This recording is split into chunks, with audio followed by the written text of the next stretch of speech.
Hello Amir et Warda, j'espère que vous allez bien. Merci pour le temps que vous m'accordez avec ce petit interview qu'on va faire ensemble. Si on fait cet appel, c'est que vous avez véritablement réussi à atteindre les 10 000 euros de chiffre d'affaires, qui est donc la promesse de l'accompagnement e-commerce Accelerator.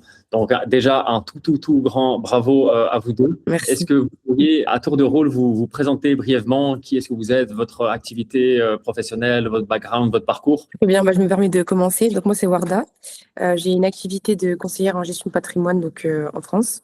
Et avec Amir, on a décidé de se lancer à travers ta formation parce qu'on voyait vraiment la qualité et la pédagogie avec laquelle tu faisais tes vidéos sur YouTube. On avait un projet d'expatriation au Canada, ce qui fait qu'on s'est laissé à peu près une année pour évoluer et voir ce que ça pouvait donner, sans être forcément sûr que ça allait marcher parce qu'on s'y connaissait vraiment pas. Mais c'est vrai que dès le début, on a eu vraiment beaucoup de conviction et beaucoup d'accompagnement. Et je laisserai du coup Amir prendre la main. Je suis Amir, en fait, et je viens d'Iran et ça fait quelques années que j'habite en France. Et j'avais un métier que ça n'a rien à voir avec l'e-commerce. En fait, j'ai fait des études dans l'aviation, mais je me disais tout le temps que je dois faire quelque chose à côté parce que j'aimais bien ce métier, l'e-commerce. Et du coup, j'ai vu les vidéos sur ta chaîne et tout. En fait, ça m'a inspiré. Du coup, j'en ai parlé avec Warda et tout. Après, on a décidé de prendre ta formation, quoi. Donc c'est grâce à Amir que vous en Oui. êtes là? Oui? Ah, c'était direct. En tout cas, toutes mes félicitations. Merci pour vos présentations. Très rapidement, combien est-ce que vous avez généré au jour d'aujourd'hui? Amir, c'est toi qui sais. Pardon, ça a C'est coupé. pas que les chiffres, Warda. Jusqu'à aujourd'hui, c'est 11 000. 11 000 euros. Félicitations. On est trop, Magnifique. on est trop content, quoi. On est fiers. Et moi aussi, je suis trop content pour vous. C'est magnifique. Bravo. Ici, je vous invite à faire ce petit exercice de nous ramener au tout début. Qu'est-ce qui vous pousse à vous dire, OK, je vois ces vidéos sur YouTube, ça a l'air sympa, mais oui, est-ce que ça existe? Est-ce que ça n'existe pas? Jusqu'au moment où vous dites, OK, on se lance, on passe à l'action, on se lance dans cette aventure. Qu'est-ce qui se passe? Comment ça s'est organisé dans votre couple? Et qu'est-ce qui a fait que vous vous êtes véritablement lancé et pas juste dans cette position de spectateur comme beaucoup de gens le font et restent bloqués? Quand je regardais tes vidéos, je me disais que si, par exemple, en fait, j'ai vu aussi quelques comment dire, interviews avec les autres gens qui ont réussi.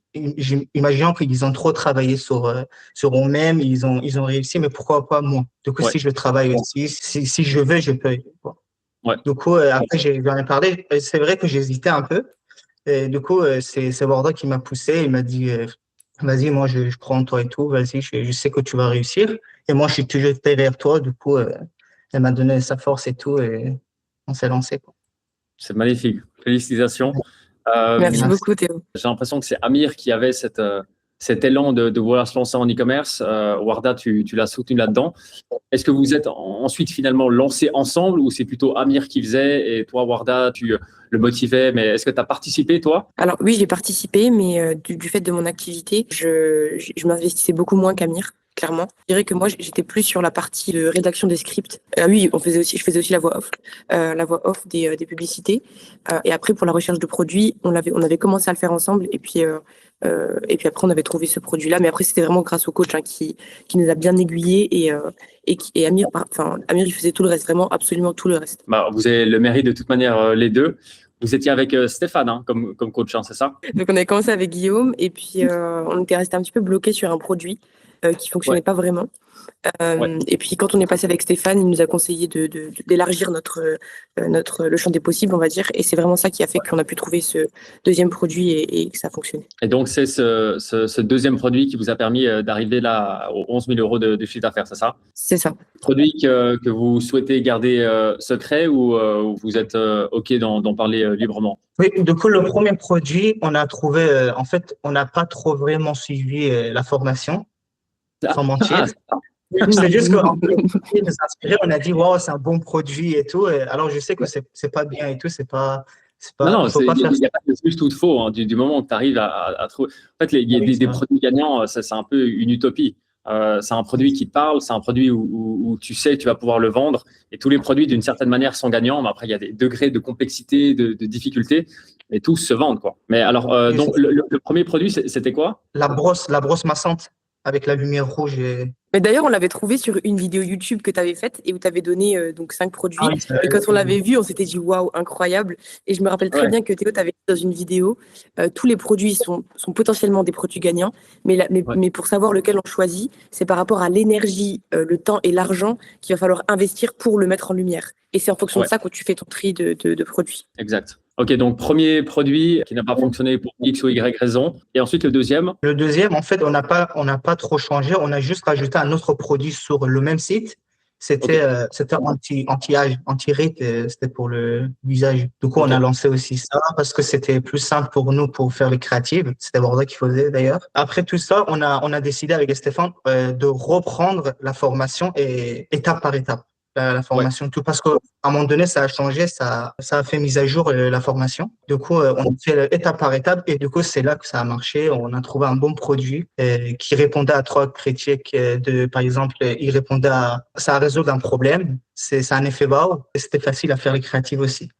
Et quand ouais. on a analysé les concurrents, on a vu que bah, les concurrents, vraiment, ça marche, et surtout aux États-Unis. Et du coup, on a décidé de lancer ça. Et le produit, c'est les semelles. Semelles, Pour les Orthopédique.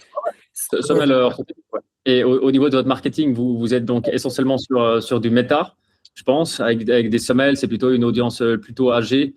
Donc, les méta ads sont les meilleurs, d'après moi, c'est ça? Oui, alors on avait commencé à publier des vidéos sur TikTok, donc Ouais, en organique, je crois que c'est comme ça qu'on dit. Et ouais, on a eu pas mal de vues. Il y a une vidéo qui a fait, je crois, 200 000 vues et il y avait pas mal de potentiel sur ça. Mais à ce ouais. moment-là, on n'avait pas encore l'acquisition, si tu veux, on maîtrisait pas vraiment la plateforme. On n'avait pas encore la possibilité de renvoyer vers notre site directement. Donc je pense qu'on a perdu pas mal de potentiel vente avec ça. Et, Ouais, euh, dis-moi, et 1000 abonnés pour pouvoir mettre ton lien en bio, c'est ça? Ouais, voilà. Et donc, il y avait cet aspect-là. Et le deuxième aspect, c'était que avec TikTok Shop, il faut avoir un stock. Et Ouais, ça, Stéphane nous a dit, attendez d'abord de faire du volume. Et une fois que ouais. c'est vérifié, confirmé, pourquoi pas, la question se posera de réinvestir dans du stock et là, peut-être actionner sur TikTok. À l'heure actuelle, c'est une question que vous vous posez, c'est quelque chose que vous envisagez faire? Alors oui, mais avec cette question d'expatriation au Canada, la question serait de à qui est-ce qu'on laisse ce stock et qui va Ouais, s'occuper de toute la logistique parce que si on fait depuis le Canada, je pense que ça sera beaucoup trop cher pour la France. Donc là, en ce moment, on se pose vraiment la question de est-ce qu'on change le public? Est-ce qu'on s'adresserait à un public canadien? Mais est-ce que ça marcherait autant que la France? Parce qu'on n'a pas encore on n'a pas testé ce public-là. Et puis si on reste en France, si on délègue ça à quelqu'un, on s'est renseigné pour des agences, mais c'est pas mal, c'est assez cher la part ouais, qu'ils prennent.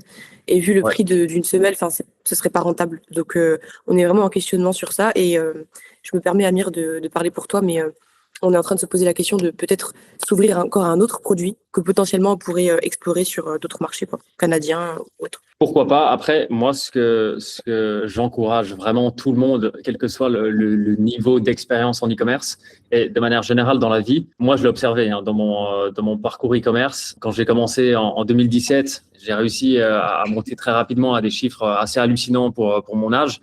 Et je disais, waouh, j'ai les capacités de faire ça avec un produit. Pourquoi est-ce que je le ferais pas avec 5 produits en même temps? Ce qui fait qu'en fait, je me dis, je sais faire quelque chose, je vais le multiplier. Et en fait, la problématique que j'ai observée, c'est que quand tu disperse ton attention vers 2 endroits différents, 3, 4, 5, et en fait, il n'y en a aucun qui va vraiment prendre, à part si ça fait 10 ans que c'est mis en place, que tu as des équipes, que toi, tu as tout délégué et que tu es simplement dans un poste de stratégiste et que tu pilotes les opérations qui tournent déjà.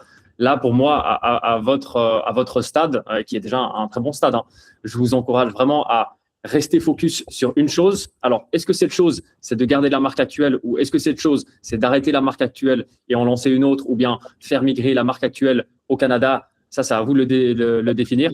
Et par contre, je vous encourage vraiment vivement pour le moyen et le long terme, de toute manière, rester focus uniquement sur une chose, en tout cas pendant une période relativement prolongée, de sorte à ce que vous compreniez vraiment tous les process, pas que vous ayez besoin de tout recommencer à zéro. Ça prend quand même relativement du temps de lancer une production de créative, de comprendre le produit, de comprendre son avatar client.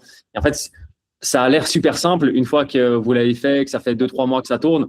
mais en fait, ça prend énormément de temps et votre énergie mentale elle est à zéro en fait sur les deux. Je vous encourage à faire attention à ça, quoi. Ok, ça marche. Merci pour le conseil. Avec plaisir. Merci. Amir, tu disais que tu m'avais trouvé sur des vidéos YouTube, mais sur YouTube, il y a 36 000 autres mecs qui proposent 36 000 autres solutions pour gagner de l'argent en ligne, que ce soit du X, du Y, du Z.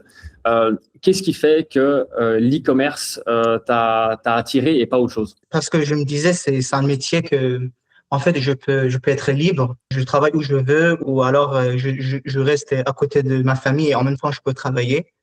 Ouais. Et du coup, ça, c'est la raison pour laquelle que j'ai choisi les e-commerce, quoi. Ok.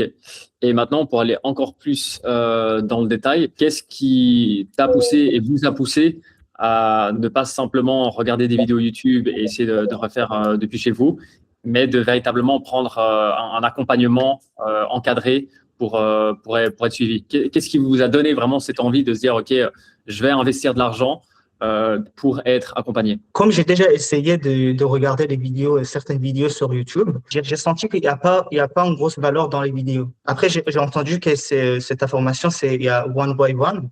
C'est-à-dire, il y a un coach et tout.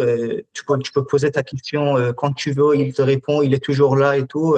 C'est vrai qu'ils sont, après, on a vu que, surtout Stéphane, il est trop gentil, il est vraiment expert et il nous répond tout de suite et tout. C'est vraiment, ça nous donne la motivation et pour aller chercher encore plus loin et tout. C'est trop bien ça. Et du coup, ça m'a inspiré, quoi. Je dis que c'est bien d'avoir un coach comme ça. Dès que, en fait, il t'écoute, quoi. Il est là pour t'écouter, pour t'aider, pour avancer, quoi. Moi, je trouve que c'est vraiment tes vidéos YouTube qui m'ont inspiré. Et parce qu'il y avait plusieurs personnes qui faisaient du e-commerce. Tu te rappelles, Amir, il y avait plein de personnes qui font des vidéos.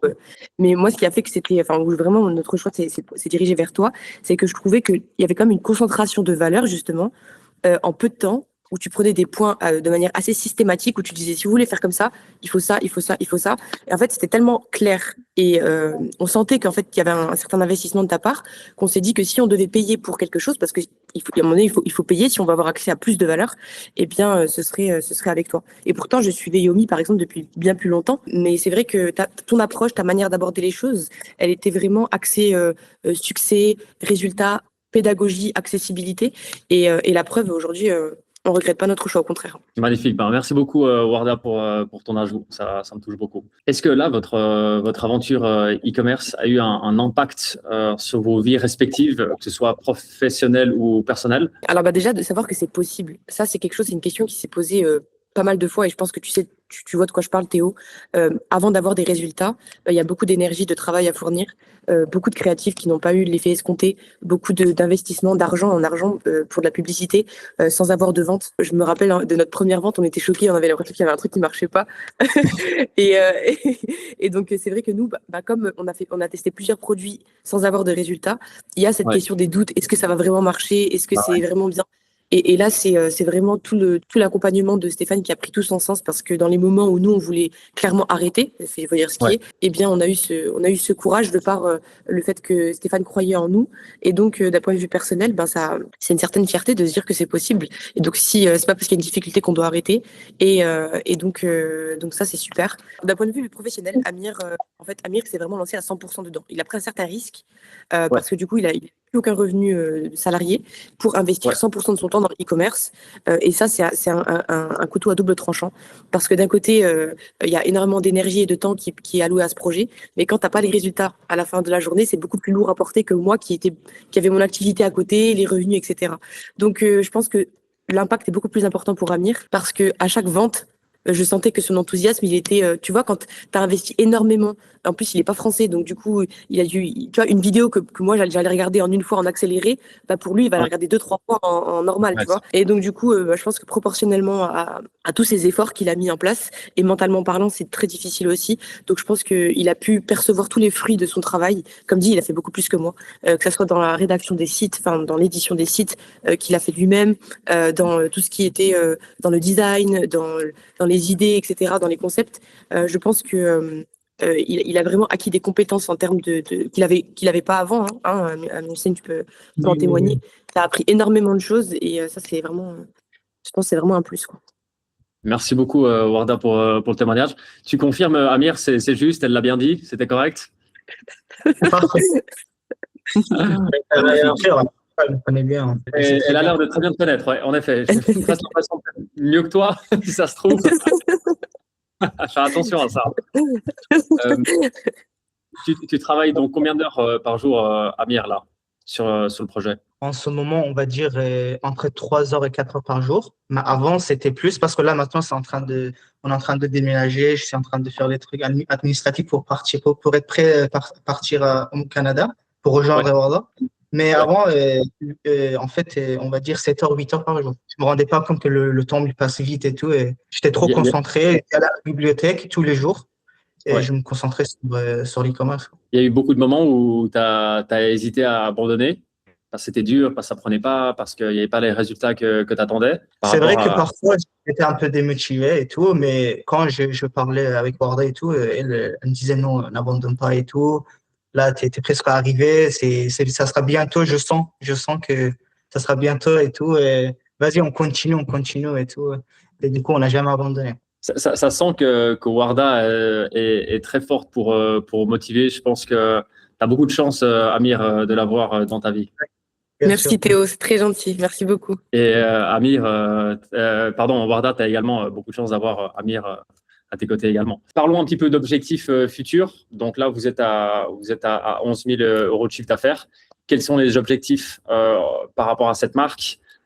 Potentiellement la faire évoluer. Quelle est votre vision? Disons qu'on est le 17 mars. Vous en êtes où avec cette marque ou avec une autre marque e-commerce à me dire le 31 décembre 2026? Alors, il y a un point qui doit vraiment être amélioré et je pense que tu vois clairement de quoi il s'agit, c'est l'aspect de la rentabilité. C'est-à-dire qu'aujourd'hui, effectivement, on a généré 11 000 euros de chiffre d'affaires et c'est incroyable.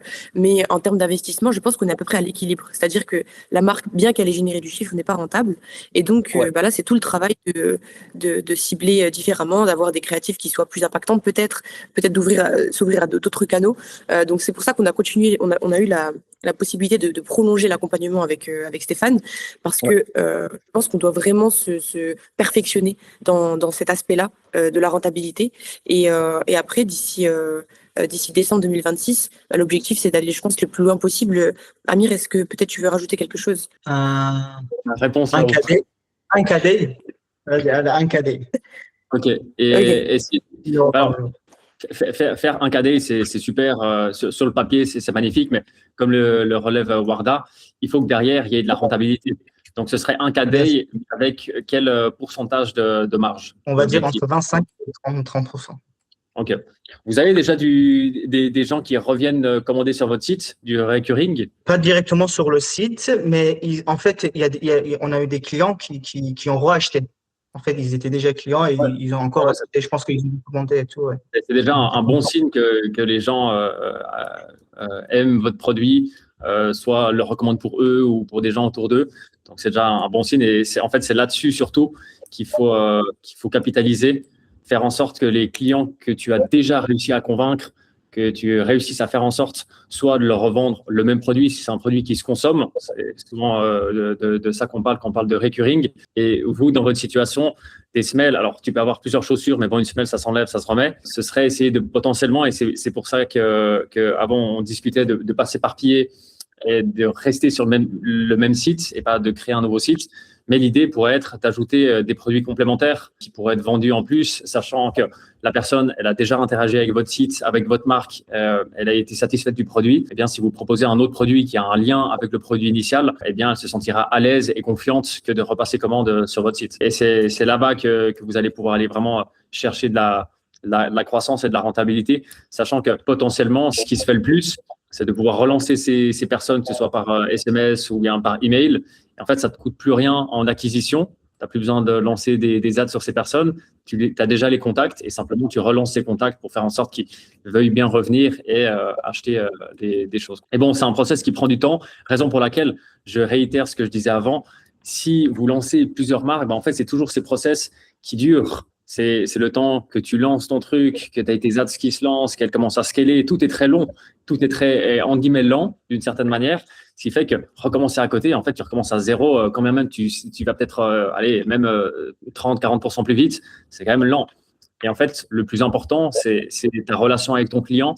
Qu'est-ce que tu fais pour que les gens se sentent vraiment entourés, en confiance et qu'ils veuillent en parler à leurs amis, qui vont recommander plus tard, que ce soit le même produit ou un autre produit.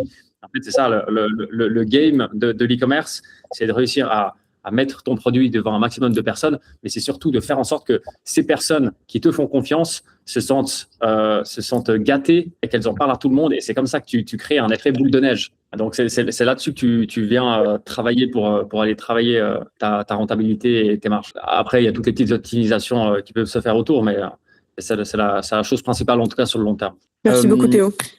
Avec plaisir. Dernière petite question pour vous et répondez avec la plus grande honnêteté.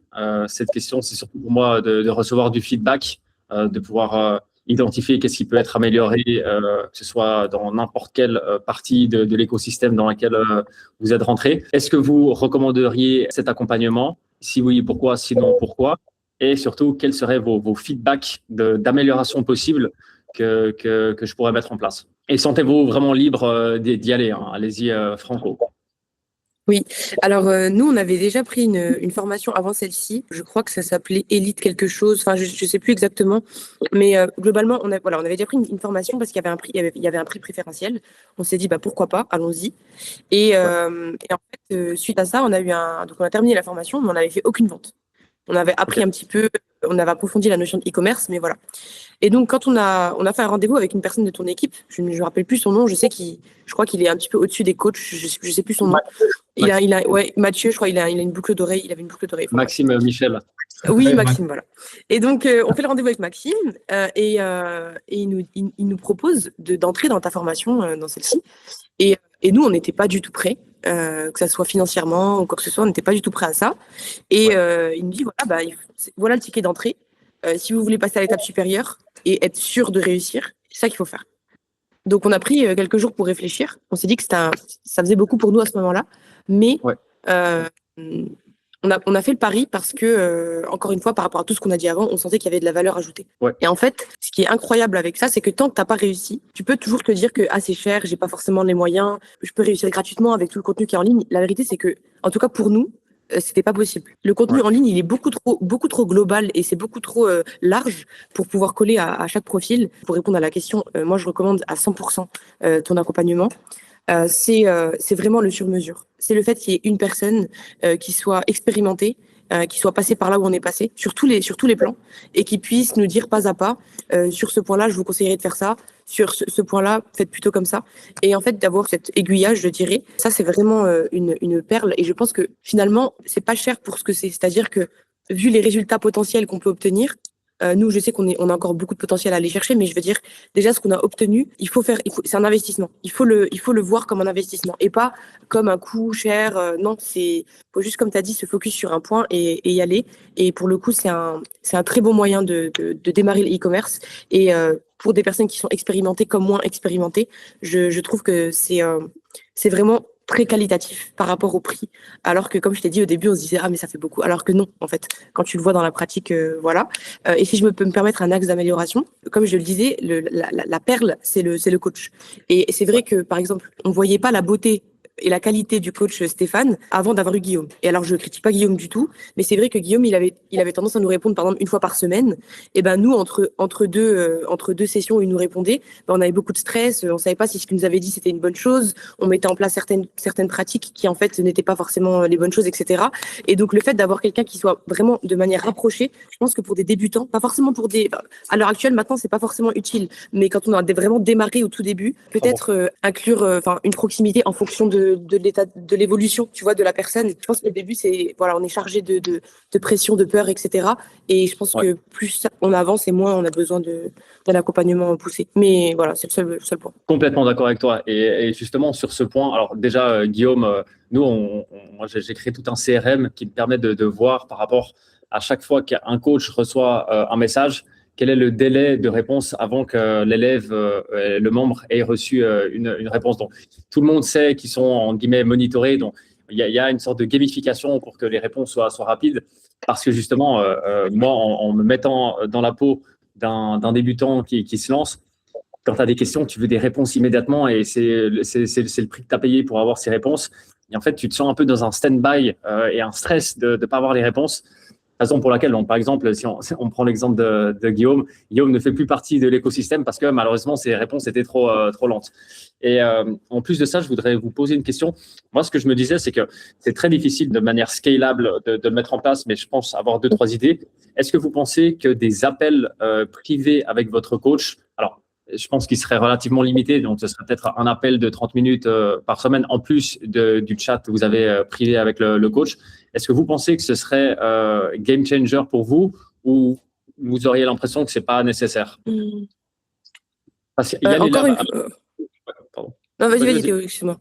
Ok. Je disais, moi Ah, vas-y. Désolée, non, c'est à cause du retard. Non, là c'est à toi, là. Moi, je dis plus rien. Ok, merci beaucoup. Donc, je voulais dire que je pense qu'au début, oui, parce que je me rappelle qu'au début, limite, nos plans, ils changeaient tous les jours, tu vois. Le produit qu'on voulait lancer, les convictions, parce que comme c'est tellement nouveau, je pense que ça peut être bien d'avoir peut-être une fois par semaine, mais pas que ça dure plus qu'un mois, parce que sinon, je pense qu'on peut aussi s'habituer au fait d'avoir trop la présence du coach et se reposer trop sur lui, c'est pas bien non plus. Et puis, il faut dire ce qui est aussi 30 minutes par semaine, ça peut faire vite beaucoup de temps, mais je pense qu'au début, ça peut être pas mal. Et Amir, toi, est-ce que tu aurais des feedbacks à me faire, sachant que tu étais un peu plus en lien potentiellement avec l'écosystème, avec Stéphane? Est-ce que tu aurais des feedbacks à me faire sur des axes d'amélioration possibles? Je rajoute juste un truc. Déjà, je recommande à tout le monde. Je recommande à 100%. Mais c'est juste qu'une seule phrase que je peux dire, c'est que c'est 10% de la formation, 90% sont eux-mêmes. Ça veut dire que c'est toi qui dois travailler, c'est tout. Hein. Ouais, voilà. complètement d'accord avec toi. Merci beaucoup. Je vous remercie pour votre temps. Si vous avez des questions, n'hésitez pas. Hein, je suis là pour y répondre. Moi, juste une petite question. Si tu veux nous donner 3 conseils. Alors moi, à chaque fois, le premier conseil que je donne aux gens qui me demandent des conseils, c'est de ne pas chercher des conseils et simplement agir. Parce que la plupart des choses que je pourrais te conseiller de faire, tu les sais déjà. Et c'est probablement des choses que soit tu procrastines, soit tu n'as pas envie de faire, soit tu repousses, soit X, soit Y. Donc, le premier conseil, c'est ne pas essayer de chercher des conseils, réaliser ce que tu dois faire, les mettre dans une to-do list par ordre de priorité et simplement les faire. Deuxième conseil, je pense que la chose que les gens ne font pas suffisamment dans le cadre de l'e-commerce, c'est aller regarder ce que font les concurrents. J'ai l'impression que tu le fais au début, quand tu te lances. OK, je fais mon analyse concurrentielle. Est-ce que ce produit, il est bien? OK, je vais regarder sur SimilarWeb. Je vais regarder sur la Meta Ads Libraries, ce qu'ils font, eux, machin. Une fois que c'est fait, une fois que tu dis, OK, je pars sur ce produit, tu oublies qu'il existe des concurrents et tu restes que toi focus sur ton petit site que tu as développé avec les idées un peu des concurrents il y a 3 mois. Et ensuite, tu les oublies. Alors que tous tes concurrents, ils font le même travail que toi. Ils sont tous en train d'essayer de chercher des axes d'amélioration, des nouveaux angles, des nouvelles manières de mettre en avant ton produit sur le site, des nouveaux visuels. Et je pense que c'est quelque chose qui est oublié de beaucoup de gens, que de faire de la veille concurrentielle, de systématiquement, toi, te créer une liste de tous les concurrents que tu as à l'heure actuelle, que ce soit concurrents directs et indirects. Et tu te fais une fois par semaine, tu te fais 1 heure, tu prends tous les liens, c'est facile, tu prends tous les liens des sites, des réseaux sociaux, de la Meta Ads Library, et s'ils sont ailleurs, ben, tu vas regarder ailleurs, et tu fais une veille et tu regardes, OK, ben, je vois qu'en fait, cette publicité, là, ça fait 3 semaines de suite que je vois qu'elle est active sur Meta. Ça veut logiquement dire qu'elle doit quand même tourner, qu'elle doit avoir des bonnes stats, donc ça vaudrait la peine de regarder comment est-ce que je pourrais reprendre ces publicités. Et ça, tu peux le faire en fait dans un premier temps, dans une première couche avec tes concurrents directs, donc des personnes qui vendent le même produit que toi. Mais ensuite, tu peux déjà aller dans une deuxième couche qui est des concurrents, n'importe quel concurrent orthopédique, que ce soit dans des semelles ou dans d'autres produits. Ça peut être même des produits de genoux qui règlent plus ou moins la même problématique, je sais pas, d'arthrite ou bien de problèmes d'os, de problèmes de douleur X, Y, Z dans les jambes. Et en fait, tu peux aller faire ça sur la deuxième layer et d'aller regarder tous les concurrents qui ont des marques actives de nouveau sur le marché direct français, donc en l'occurrence pour vous, et aux États-Unis et au UK, aller regarder en Asie. Et en fait, il faut essayer de s'ingurgiter un maximum de data, essayer de définir, vous, par rapport au fait que vous connaissez votre marché, qu'est-ce qui, selon moi, a du potentiel de fonctionner sur mon site et que je n'ai pas encore essayé. Et ensuite, c'est mon troisième conseil. Ce qui manque chez la plupart des gens, c'est le A/B test et le feedback loop. Ce que vous devez faire, c'est mettre en place une grille de toutes les choses, de tous les éléments, que ce soit sur votre site, sur vos publicités. Et dans vos publicités, ça peut aller à un niveau super précis. Donc, que ce soit tous les hooks, tester chaque fois plein de hooks pour essayer de définir, OK, ce genre de hook, c'est ce qui fonctionne le mieux. Il y a même des questions de luminosité. Est-ce que si une fois la luminosité est très forte ou très faible, est-ce que la qualité, est-ce que la couleur du texte, en fait, il y a 36 000 choses à tester et itérer. Et ça, c'est justement un travail de fond que vous devez faire à tous les niveaux de votre business, donc vraiment à 360 degrés, sur le site essentiellement et sur vos publicités, et d'aller constamment vous challenger en vous disant, OK, on a ça en place sur le site. Voici à quoi ressemble notre page produit. Voici à quoi ressemble notre homepage. Et disons que c'est ces 2 pages principales. Quelle est la liste des choses que j'ai envie de tester et que je vais tester sur les X prochains mois, sachant que quand vous voulez faire un A/B test qui a du sens, vous devez uniquement changer une seule chose et voir si les stats évoluent dans le bon sens ou dans le mauvais sens pour définir si c'était un bon test. Et donc, il faut, dans un premier temps, établir la liste des choses que vous allez tester, que ce soit l'offre, le prix, même la couleur du bouton ajouté au panier. Il y a tout qui est à tester.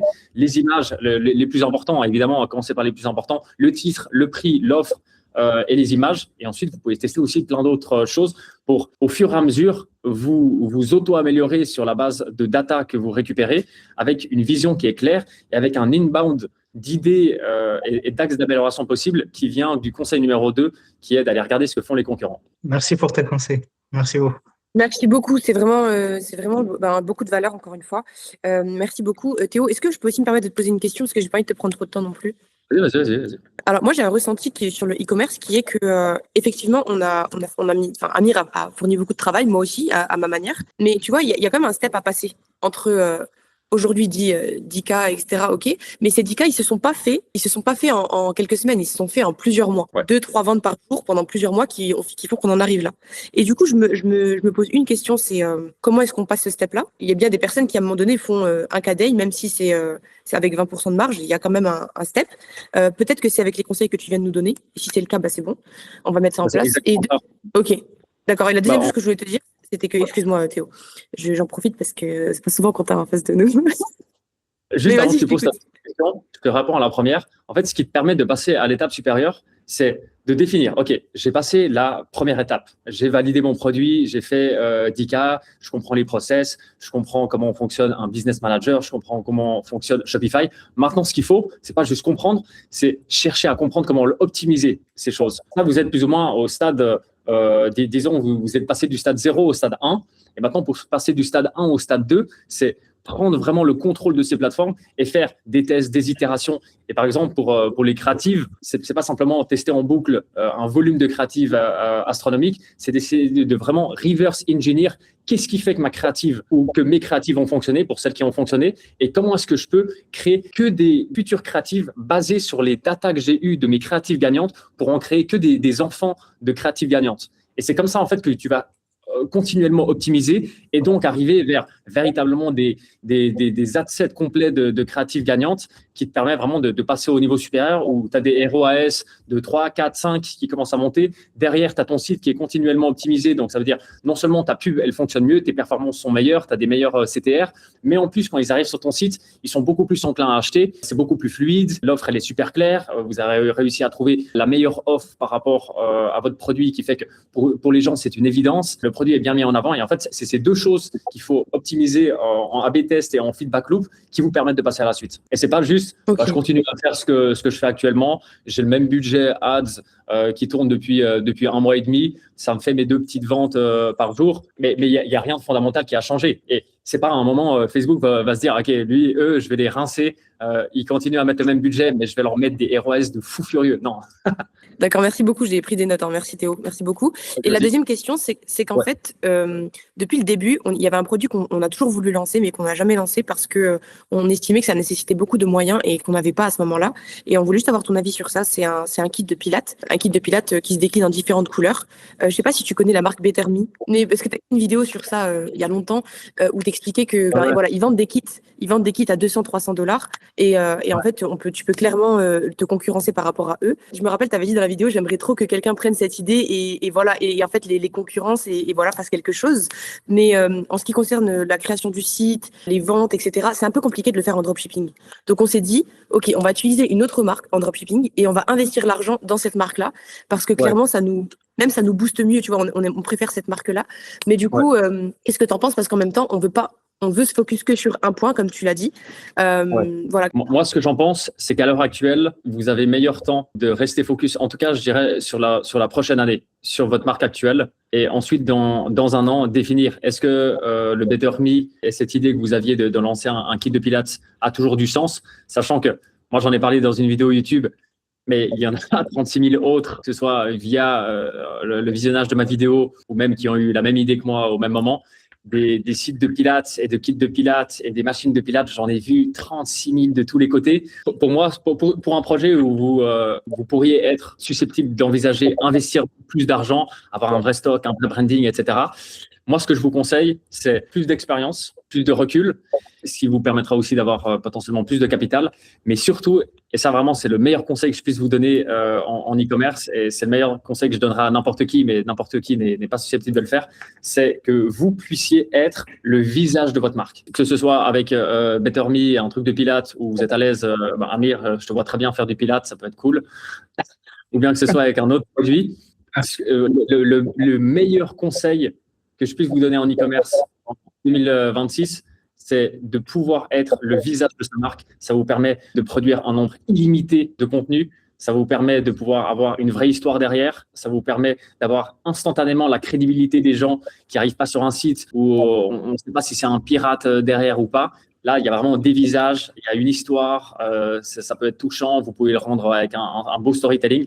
Et ça, pour moi, c'est ce qui fait que l'e-commerce explose de toute manière. Là, il n'y a pas d'option où ça ne fonctionne pas. Donc, incarner, si tu veux, enfin, je veux dire, quand tu dis être le visage, c'est vraiment, c'est au sens propre. Ouais, c'est full. Vous incarnez votre marque, vous êtes derrière, vous en parlez, vous faites vous-même les publicités. Alors, vous pouvez avoir des acteurs à gauche, à droite si vous avez envie, mais il y a des vraies personnes derrière la marque qui répondent aux questions qui sont présentes et auxquelles les gens peuvent s'identifier et se dire, OK, les gens sur Internet, de plus en plus, malheureusement, avec le dropshipping, ça a ses avantages et ça a ses inconvénients. Les inconvénients, c'est que beaucoup de gens, on en fait des arnaques. Les gens ont une forme de méfiance quand même qui s'est généralisée. C'est beaucoup plus compliqué de convaincre quelqu'un avec un site où il n'y a pas de visage, il ressemble un peu à tous les autres sites qui existent sur Internet, versus que sur la publicité, on voit une personne et quand on arrive sur le site, il y a la même personne, on voit qu'il y a une histoire derrière, les gens sont beaucoup plus touchés. Et je pense que c'est ce qui fait vraiment la différence entre une marque pérenne et une marque qui est là pendant 1-2 ans et puis ensuite, il y a une sorte de fatigue qui s'installe. Ok, merci beaucoup. J'ai noté j'ai noté tous tes conseils. Merci pour toute cette valeur, Théo. Avec grand plaisir. Merci à tous. Je vous souhaite tout le Avec meilleur. plaisir. Bon courage pour la suite. Et n'hésitez pas, si vous avez des questions, posez-les-moi directement sur le Circle. J'y répondrai avec grand plaisir dès que j'ai un petit moment. En tout cas, merci beaucoup pour votre temps. Félicitations pour ce premier palier. Et je compte sur vous pour mettre la deuxième et passer le deuxième palier maintenant. Merci Théo. Merci beaucoup. Prends soin de toi et à bientôt alors. Vous aussi. Ciao, ciao. Merci. Ciao.